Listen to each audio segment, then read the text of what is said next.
Welcome guys आज हम start करने जा रहे हैं क्लास 10 का एक्सरसाइज 9.1 का question number 3। Question number 3 guys हमसे कहता क्या है कि एक कॉन्ट्रैक्टर है जो एक पार्क में बच्चों के खेलने के लिए 2 स्लाइड्स को इंस्टॉल करना चाहता है। स्लाइड्स की कंडीशंस क्या है कि एक स्लाइड जो है वो तो बिलो 5 ईयर्स के बच्चों के लिए है और जो दूसरी स्लाइड है वो बड़े बच्चों के लिए है। इट मीन जो फर्स्ट स्लाइड है उसकी हाइट 1.5 मीटर है। मान लीजिए ये फर्स्ट स्लाइड की हाइट है 1.5 मीटर है और जो दूसरी स्लाइड है उसकी हाइट है हमारी 3 मीटर की। इट मीन जो दूसरी स्लाइड है वो बड़े बच्चों के लिए है तो फिर वो थोड़ी सी हाइट में फर्स्ट स्लाइड से ज़्यादा है। इट मीन्स 3 मीटर है। आगे क्या कहता है कि ग्राउंड से, और फर्स्ट स्लाइड की बात कर रहे हैं हम कि फर्स्ट स्लाइड में ग्राउंड से और स्लाइड के टॉप के बीच में बनने वाला जो एंगल है, कहाँ से गाइस, ग्राउंड के पॉइंट से और स्लाइड के टॉप पे जो बनने वाला एंगल है वो आपका उसने दे दिया है 30 डिग्री।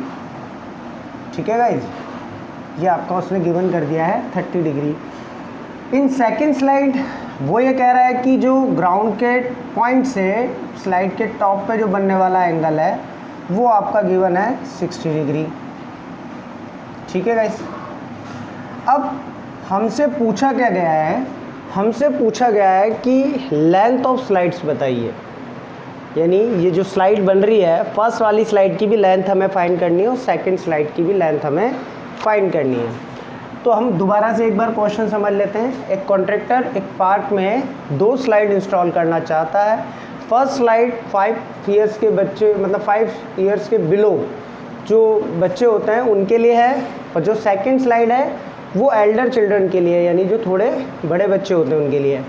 जो छोटे बच्चे हैं यानी बिलो 5 ईयर्स हैं उनके लिए जो स्लाइड की हाइट है वो 1.5 मीटर है और ग्राउंड के पॉइंट से स्लाइड के टॉप पर बनने वाला एंगल ऑफ एलिवेशन 30 डिग्री का है। इन सेकंड स्लाइड यहाँ पर हाइट हमारी स्लाइड की 3 मीटर है और ग्राउंड के पॉइंट से स्लाइड के टॉप पर बनने वाला एंगल ऑफ एलिवेशन 60 डिग्री का है। अब हमें फाइंड क्या करना है गाइस, हमें फाइंड करने के लिए बोल रहा है कि आप ये स्लाइड की लेंथ फाइंड करिए। हमें स्लाइड की लेंथ फाइंड करने के लिए कह रहा है। तो इसे हम x मान लेते हैं और इसको हम y मान लेते हैं। ठीक है गाइस, तो इस तरीके से हम अब x और y को फाइंड करेंगे, इनकी लेंथ को फाइंड करेंगे। तो पहले हम जो हमारा यहाँ पे फर्स्ट ट्रायंगल बना है, राइट एंगल ट्रायंगल, पहले हम फर्स्ट स्लाइड की कंडीशन को ले लेते हैं। इन केस वन क्योंकि हम फर्स्ट स्लाइड की लेंथ निकाल रहे हैं तो हम इसे केस 1 मान के चलते हैं। देखिए गाइस, हमें पता है कि जब भी इस तरीके के हमारे क्वेश्चंस आते हैं तो उसमें एक क्वांटिटी गिवन होती है और एक क्वांटिटी आपसे पूछी जाती है। हमने ये बेसिक्स में भी पढ़ लिया है इस यूनिट के। तो हमें गिवन क्वांटिटी क्या है, परपेंडिकुलर, और हमें जो पूछा गया है वो क्या है, हाइपोटेनस। तो हम हमारे रूल पर चलते हैं, हमारे जो हमने जो सीखा है, पंडित भोला प्रसाद हर हर बोले।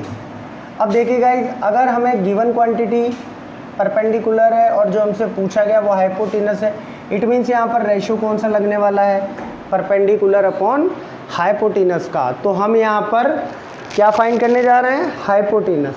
तो सबसे पहले हम साइन का ये जो एंगल है हमारा 30 डिग्री, इसको हम किसकी वैल्यू मानकर चलते हैं, साइन की वैल्यू मानकर चलते हैं। तो sine theta is equals to perpendicular upon hypotenuse. Guys ये आपको याद होना चाहिए क्योंकि हमने इससे पहले 2 क्वेश्चंस किए हैं या जो बेसिक पढ़ा है उनमें हमने अच्छे से समझ लिए हैं। अगर आपको ये क्वेश्चन समझना है तो आपको पहले बेसिक्स वाले वीडियोस पे जाना होगा, क्योंकि जब तक आप वो नहीं समझेंगे तो ये आपको क्वेश्चंस बिल्कुल भी समझ में नहीं आएंगे। तो पहले आप अगर इस यूनिट को अच्छे से समझना चाहते हैं तो पहले आप उन बेसिक्स वाले वीडियोज़ को अच्छे से देख लीजिए, क्योंकि उससे आपका सारा इस यूनिट का बेसिक क्लियर हो जाएगा। फिर आपको जब आप क्वेश्चंस करने जाएंगे तो आपको बिल्कुल भी प्रॉब्लम नहीं होने वाली है। तो हमने देखा कि इस तरीके से परपेंडिकुलर हाइपोटेनस साइन का वैल्यू होता है, तो sine theta equals to perpendicular hypotenuse का रेशियो हमने लगाया। अब देखिएगा इस थीटा मीन्स एंगल, तो इस कंडीशन में हमें एंगल क्या दिया हुआ है, 30 डिग्री। अब साइन 30 डिग्री यानी theta is equals to 30 degree हो गया।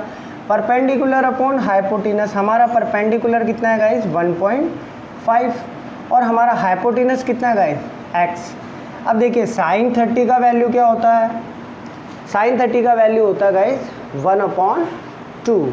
तो हम यहाँ पर साइन 30 की वैल्यू पुट कर देंगे 1/2। अब आगे देखिए गाइस क्या होता है 1/2 1.5/x। हमें किसकी वैल्यू फाइंड करनी है x की, तो हमारा x इधर क्रॉस में मल्टीप्लाई होने जाएगा और 2 इधर हमारा क्रॉस में मल्टीप्लाई होने जाएगा। तो यहाँ x और 1.5 multiply by 2 that is 3। Then हमारा x जो है उसका वैल्यू आ गया 3 मीटर का। अब हम बात करते हैं सेकंड स्लाइड की, इन कंडीशन इन केस 2, ठीक है guys, in case second case में हम क्या देखते हैं कि हमारा जो परपेंडिकुलर है वो तो 3 मीटर का गिवन है और हमारा थीटा 60 का है। तो यहाँ पे भी देखिएगा इस परपेंडिकुलर जो क्वांटिटी गिवन है वो परपेंडिकुलर है और जो हमसे पूछी गई है वो हाइपोटेनस है। इट मीन्स यहाँ पे भी हम परपेंडिकुलर अपॉन हाइपोटेनस का रेशो यूज़ करेंगे। तो हम जानते हैं कि sine theta is equals to perpendicular upon hypotenuse है। अब यहाँ पे थीटा मीन्स एंगल, यहाँ देखिएगा इस एंगल वैल्यू क्या है 60 डिग्री। तो मैं यहाँ साइन थीटा की जगह क्या पुट कर देता हूँ 60 डिग्री। मेरा परपेंडिकुलर कितना गिवन है 3। हाइपोटेनस की बात करें हम तो हाइपोटेनस हमें निकालना है, इट मीन्स हमें y निकालना है। अब आगे देखिएगा इस क्या होता है कि साइन 60 का वैल्यू कितना होता है, साइन 30 का 1/2 था तो साइन 60 का कितना वैल्यू होगा guys √3/2। Sine 60 means √3/2 and equals to 3/y। मैंने यहाँ साइन 60 की जगह इसका वैल्यू पुट कर दिया। अब ये जो एंगल्स वैल्यूज़ होती हैं गाइस ये आपको टेबल पे जाना पड़ेगा, ट्रिग्नोमेट्रिक रेशियोज़ की जो टेबल है वहाँ से आप इस एंगल वैल्यूज़ को अच्छे से लर्न कर सकते हैं। उसकी आपको एक ट्रिक भी मैंने बताई थी, इस तरीके से आप इसकी वैल्यूज़ को लर्न कर सकते हैं। अब देखिए गाइस साइन 60 की वैल्यू √3/2 है। अब क्रॉस में मल्टीप्लाई हुआ तो y हमें किसकी वैल्यू फाइंड करनी है y की, तो y क्रॉस में गया एंड 3 मल्टीप्लाई बाय 2 एंड ये √3 क्रॉस में आ गया डिवाइड होने, इट मीन्स 6√3। अब देखिएगा 6√3 है, इट मीन्स अब इसको आगे कैसे सॉल्व करेंगे। वी नो दैट हमें पता है कि कभी भी अंडर रूट में कभी भी डिनोमिनेटर में रूट नहीं रहता है। अगर रूट आ जाता है तो इसे रिमूव कर दिया जाता है। कौन से प्रोसेस से रिमूव करते हैं गाइस, रेशनलाइजेशन के प्रोसेस से। तो √3 यानी जब भी हम डिनोमिनेटर में से रूट को रिमूव करते हैं तो हम न्यूमरेटर और डिनोमिनेटर को सेम नंबर यानी सेम डिनोमिनेटर से मल्टीप्लाई कर देते हैं। तो यहाँ देखिएगा इस √3 इंटू √3 यहाँ तो आ गया आपका 6√3 और नीचे आपका आ गया √3 इंटू √3। हमने ये कई वीडियोस में पहले वाले वीडियोस में देख लिया है कि सेम रूट नंबर को अगर मल्टीप्लाई किया जाए तो वो रूट से बाहर आ जाता है। तो इसी तरीके अगर √3 और √3 मल्टीप्लाई करेंगे तो 3 बाहर आ जाएगा। अब देखिएगा इस 3 से ये 6 कट होता है 2 टाइम, तो 2√3 मीटर आपका y का वैल्यू आ गया। इट मीन्स जो फर्स्ट स्लाइड की हाइट है वो हमारी आई 3 मीटर और जो हमारी सेकंड स्लाइड की हाइट आई वो आई 2√3 मीटर। इस तरीके से क्वेश्चन नंबर 1 कंप्लीट। अब हम चलते हैं क्वेश्चन नंबर 2 पे। गाइज अब बात करते हैं हम क्वेश्चन नंबर 4 की।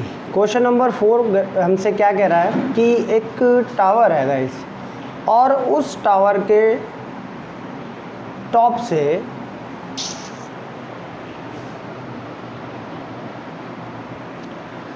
गाइज अब बात करते हैं हम क्वेश्चन नंबर 4 की। क्वेश्चन नंबर 4 गाइज हमसे क्या कह रहा है कि एक टावर के फुट से कुछ मीटर दूरी पर एक पॉइंट है ग्राउंड पर, उस पॉइंट से टावर के टॉप पर बनने वाला जो एंगल ऑफ एलिवेशन है वो 30 डिग्री है और उस टावर के फुट से उस ग्राउंड के पॉइंट तक का जो डिस्टेंस है वो 30 मीटर का है।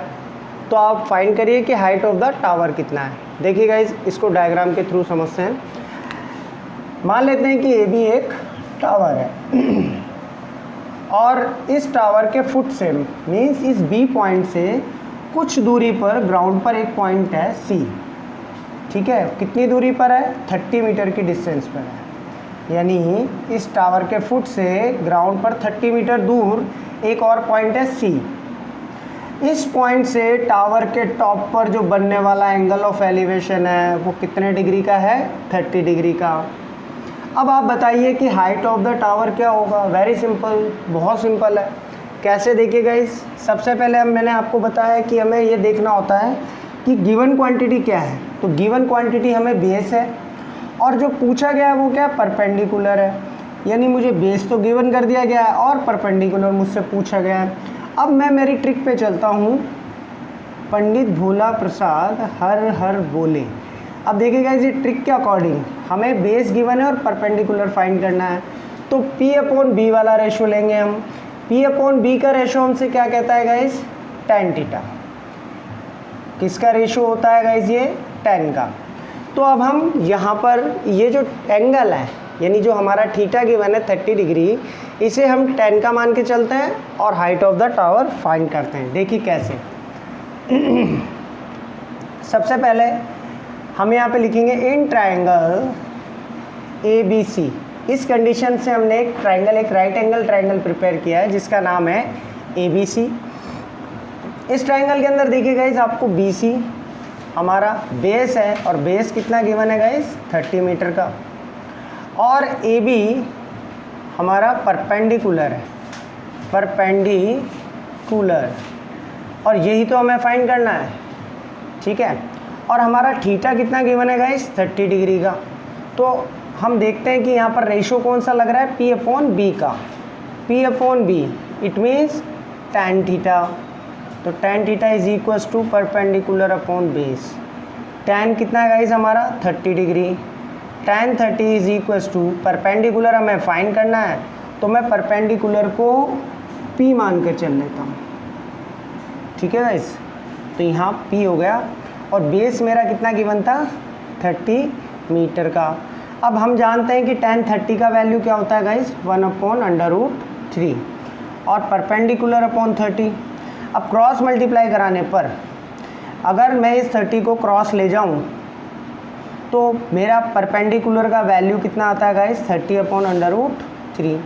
वी नो दैट कि कभी भी डिनोमिनेटर में रूट नहीं रहता है और अगर हमें डिनोमिनेटर से रूट को रिमूव करना है तो हमें यहाँ पर रैशनलाइजेशन का प्रोसेस अपनाना पड़ेगा। तो रैशनलाइजेशन का प्रोसेस के थ्रू हम देखते हैं कि जो डिनोमिनेटर होता है उसे न्यूमरेटर और डिनोमिनेटर दोनों से मल्टीप्लाई कर दिया जाता है। तो √3 मल्टीप्लाई बाय √3। तो 30 को अगर √3 से मल्टीप्लाई करेंगे गाइस तो 30 हो जाएगा और √3 मल्टीप्लाई बाय √3 करेंगे तो 3 हो जाएगा। 3 से 30 कट हुआ 10 टाइम, तो 10√3 मीटर आपका आंसर आ गया। तो इस तरीके से गाइस ये हमारी height of the tower find हुई। अब गाइस बात करते हैं हम क्वेश्चन नंबर 5 की। क्वेश्चन नंबर 5 हमसे क्या कहता है कि एक काइट है, हवा में उड़ रहा है और 60 मीटर ऊपर, ग्राउंड से कितना ऊपर है काइट? 60 मीटर ऊपर है। उस काइट यानी ग्राउंड से उस काइट पर जो एंगल ऑफ एलिवेशन बन रहा है वो 60 डिग्री का बन रहा है। देखिएगा इस डायग्राम के थ्रू समझते हैं। मान लेते हैं ये काइट है, ठीक है, ये ग्राउंड से कितना मीटर ऊपर है? 60 मीटर ऊपर फ्लाई कर रहा है।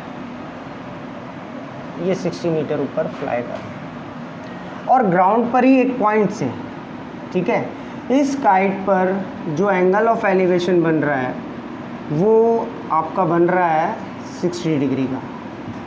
और हमसे पूछा क्या गया है गाइस?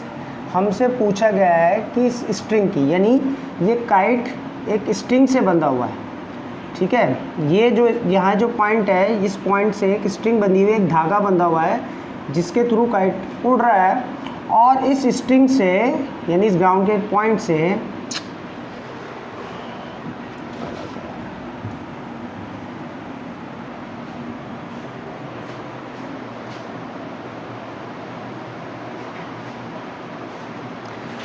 गाइस अब हम बात करते हैं क्वेश्चन नंबर 5 की। क्वेश्चन नंबर 5 हमसे क्या कहता है कि ग्राउंड पे एक पॉइंट से, ग्राउंड के एक पॉइंट से एक स्ट्रिंग बंधी हुई है जिससे एक काइट उड़ रहा है, यानी एक काइट, उड़ते हुए काइट की स्ट्रिंग को हमने ग्राउंड के पॉइंट से बांध दिया। अब उस पॉइंट से लेकर और उस काइट पर जो बनने वाला एंगल ऑफ एलिवेशन है वो 60 डिग्री है और उस काइट से और ग्राउंड का जो डिस्टेंस है, यानी ग्राउंड से लेकर और उस काइट के बीच की जो हाइट है वो 60 मीटर है। तो आप बताइए कि स्ट्रिंग की लेंथ क्या होगी। देखिए हम डायग्राम के थ्रू समझने की कोशिश करते हैं। मान लेते हैं कि ये ग्राउंड के ऊपर एक पॉइंट है और यहाँ पे मेरा काइट है और इस पॉइंट से इस काइट के बीच में ये स्ट्रिंग बन रही है। ठीक है गाइस, मान लेते हैं ये काइट है और ये मेरा पॉइंट है और ये स्ट्रिंग है। इसके अंदर ये मान के चलते हैं कि इसमें कोई भी सेल नहीं है, बिल्कुल स्ट्रेट स्ट्रिंग है। ठीक है, और जो काइट है उसका जो हमारे ग्राउंड से जो डिस्टेंस है, यानी the height of the kite from the ground is 60 metre. ठीक है, और इस पॉइंट से, यानी ग्राउंड के इस पॉइंट से जहाँ स्ट्रिंग बंधी हुई है और काइट के टॉप पर, यानी काइट से और इस ग्राउंड पर जो पॉइंट है उसका बनने वाला जो एंगल है, एंगल ऑफ एलिवेशन है, वो 60 डिग्री का है। और जो हाइट फ्रॉम द ग्राउंड, जो काइट की हाइट है कहाँ से, ग्राउंड से, वो 60 मीटर है। अब आपको ये बताना है कि जो ये स्ट्रिंग है इसकी लेंथ कितनी है। ठीक है गाइस, तो अब हम इस स्ट्रिंग की लेंथ फाइंड करते हैं। सबसे पहले हम ये जो कंडीशन से हमारा ट्राइंगल बना है इसे हम नाम दे देते हैं ए, बी एंड सी। अब हम बात करते हैं कि हमें गिवन क्या है गाइस। गिवन है हमें परपेंडिकुलर और हमें फाइंड क्या करना है, हाइपोटेनस। इट मीन्स मैं यहाँ से यहाँ तक जो स्ट्रिंग की लेंथ है ये मैं x मान के चलता हूँ। इट मीन्स ये मेरा हाइपोटेनस है। अब हम इस हाइपोटेनस को फाइंड करने के लिए हमारी ट्रिक पे चलते हैं। पंडित भोला प्रसाद हर हर बोले। देखिए ये जो हमारी ट्रिक है इससे हमें पता चल रहा है कि गिवन क्वांटिटी परपेंडिकुलर है और आस्किंग हाइपोटेनस है। तो P/H किसका रेशो होता है गाइस, साइन का। तो हम यहाँ पर क्या यूज़ करेंगे, साइन का रेशो। सबसे पहले हम लिख लेते हैं in triangle ABC, AB is equals to height from the ground 60 metre. ठीक है गाइस, यही हमारा परपेंडिकुलर है। और हमें फाइंड क्या करना है, AC। AC is equals to hypotenuse and the length of string, length of string, length of string. अब देखिए थीटा कितना है गाइस, हमारा थीटा है हमारा 60 डिग्री। अब हम हमारी ट्रिक पे चलते हैं। हमें पता है कि यहाँ जो रेशो लगेगा वो किसका लगेगा गाइस, साइन थीटा का। तो यहाँ देखिए sine theta is equals to perpendicular upon hypotenuse. Sine theta के वैल्यू कितना है गाइस, 60 डिग्री। परपेंडिकुलर कितना है, 60 मीटर। और हाइपोटेनस कितना है, x। साइन 60 का वैल्यू कितना होता है गाइस, साइन 60 का वैल्यू होता है आपका √3/2। तो हम यहाँ पे साइन 60 की जगह √3/2 पुट कर लेते हैं। ठीक है गाइस, अब देखिए यहाँ 60/x है। क्रॉस मल्टीप्लाई कराने पर क्या होता है, x यहाँ 60, ये √3 डिवाइड फॉर्म में आ जाएगा, ये 2 इधर मल्टीप्लाई फॉर्म में चला जाएगा। इट मीन्स 120/√3 हमारा x आया। वी नो दैट कि कभी भी डिनोमिनेटर में रूट नहीं रहता है, तो इसे रिमूव करना पड़ेगा। रिमूव करने के लिए हम क्या करते हैं, डिनोमिनेटर को न्यूमरेटर और डिनोमिनेटर दोनों से ही मल्टीप्लाई कराते हैं। तो √3 मल्टीप्लाई बाय √3 कितना होता है गाइस, 3। 120/√3, 120/√3। अब 3 से 120 कट होता है 40 टाइम, तो 40/√3 मीटर आपका लेंथ ऑफ स्ट्रिंग आ गया। तो इस तरीके से क्वेश्चन नंबर 5 भी आपका कंप्लीट।